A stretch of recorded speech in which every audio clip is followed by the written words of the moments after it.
Delaware's transit service, moving forward. Tonight, there's apparent turmoil at the top of Chemours. Plus, another Newcastle County School District wins at the polls, and now's your chance to be a Rehoboth lifeguard. Those stories and much more coming up tonight on DETV News.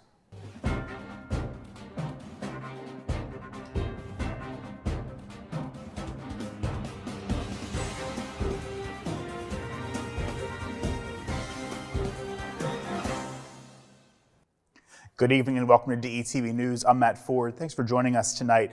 Here's what's making headlines across the first state. There's been a big shakeup at Wilmington-based Chemours company, with the company's CEO, CFO, and controller all placed on administrative leave. The announcement came late Wednesday night when it was supposed to issue its fourth quarter and full year 2023 financial results. President and Chief Executive Officer Mark Newman, Senior Vice President, Chief Financial Officer Jonathan Locke, and Controller and Principal Accounting Officer Camilla Weisel are now on leave pending an internal review. The review will be done by an audit committee of the board with assistance from an outside firm. In a press release, Chemours said the review would include reports made to the Chemours Ethics Hotline and filings with the Securities and Exchange Commission. The company announced 2 weeks ago that the year-end reporting process would be delayed, and it was evaluating its internal control over its financial reporting. The company has named Denise Dignam as interim CEO and Matt Abbott as interim Chief Financial Officer. To Kent County now, to a couple that pled guilty to the long-term abuse and torture of their 2 children have been sentenced to more than a total of 150 years behind bars. That was announced by the Delaware Department of Justice just this Thursday afternoon. 46-year-old Mary Visnan and 37-year-old Charles Vinson reportedly abused their children, one at age 10 and the other from ages 11 to 13.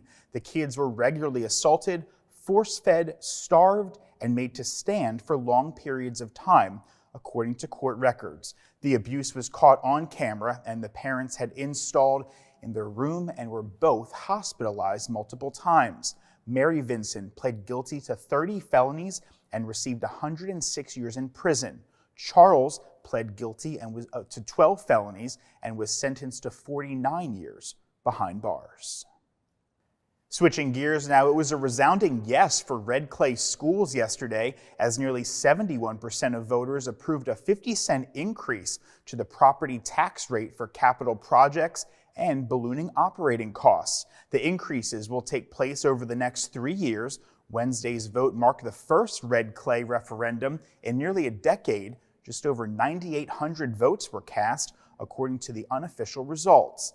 Approval for red clay came just weeks after voters in the Brandywine School District approved a spending increase there with 77% of the vote. Taxpayers in the Colonial School District hit the polls today, Thursday, for a tax referendum in their district. Red clay warned residents that there would be drastic cuts to programs should the referendum have failed. And Ursuline Academy will be getting a complete renovation of its gymnasium and fitness center, all thanks to record-breaking $5 million donation from real estate developer and philanthropist Anthony Fusco Sr. That was announced this afternoon. It is the largest single donation to the all-girls Catholic school on Pennsylvania Avenue here in Wilmington in its 130-year history.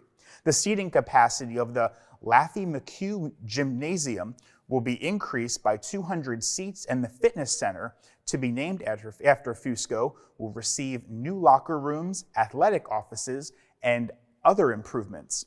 Thanks to his generosity, Fusco's name already adorns the athletic center and stadium at the Delaware Military Academy, and he made an additional $10 million donation to the athletic center at Salesianum. In other news, a 39-year-old Wilmington woman has been charged with murder in connection to a domestic-related stabbing that happened early Wednesday morning. Delaware State Police responded to the intersections of Maryland Avenue and Clayton Road just before 1 in the morning after receiving a 911 call about the incident. In the 911 call, Clarissa Sierra told officers she was involved in a physical fight that led to the stabbing. Officers found a man stabbed in the chest when they arrived at the scene. The man was not identified by police, nor did they release information about Sierra's relationship to the stabbing victim. Sierra still had the knife when she was arrested. Said police she is being held on more than $1 million bond. And a tight-knit neighborhood in Newark was terrorized by an overnight break-in. It all happened shortly before 2 a.m. on Wincliffe Lane. Police say 2 suspects broke into a home but fled after they were confronted by a resident inside the home. The homeowner said the burglary happened within seconds. Police say the suspects broke a basement window to get inside, causing the alarm to go off. Well, when they saw the intruders just feet away from them in their house, they screamed, and the suspects ran out the front door empty-handed. Investigators also believe the same suspects tried to break into another home along Cook Way, which is near the Wincliffe Lane Road residence itself.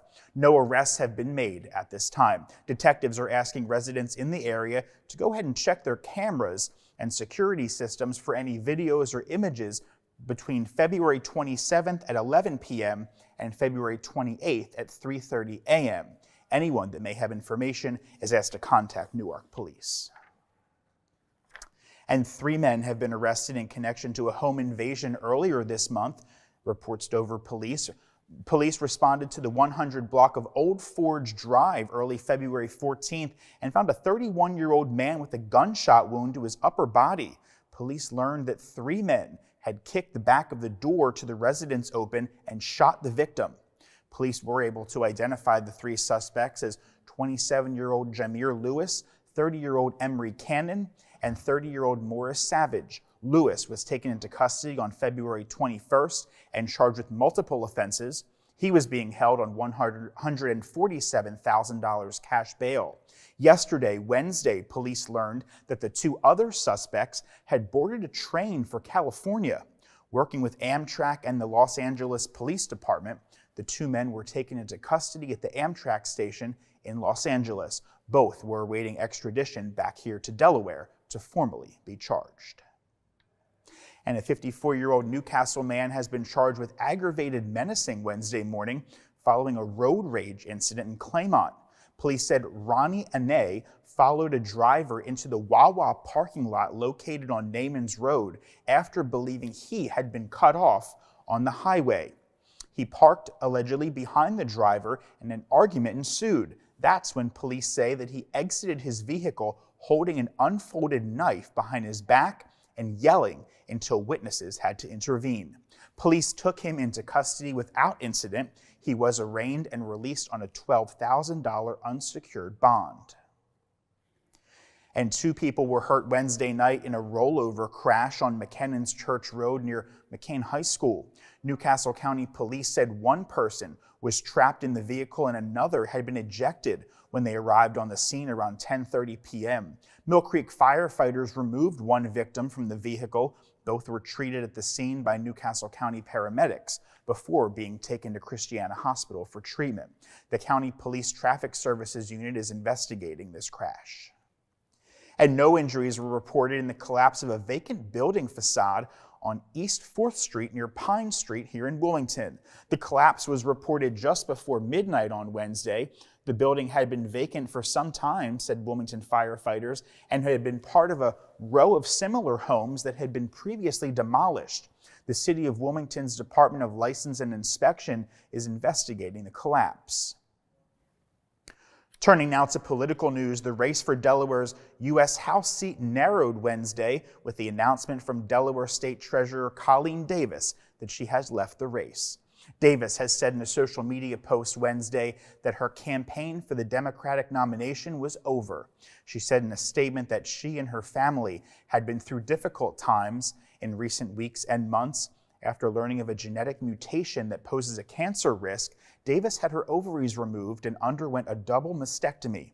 She added that while she was recovering well, the ordeal had clarified her life's priorities. Still in the race for the Democratic nomination are State Senator Sarah McBride and former State Housing Authority Director Eugene Young. Congresswoman Lisa Blunt Rochester is, of course, running for U.S. Senate. And the seasonal closure of the point at Cape Henlopen State Park takes place tomorrow, Friday, March 1st. The Delaware Department of Natural Resources and Environmental Control, or DENREC as you may know them, said this that the 30th year of the stretch of ocean and bay beach will be closed to humans to allow for the nesting of migratory shorebirds, including some endangered species.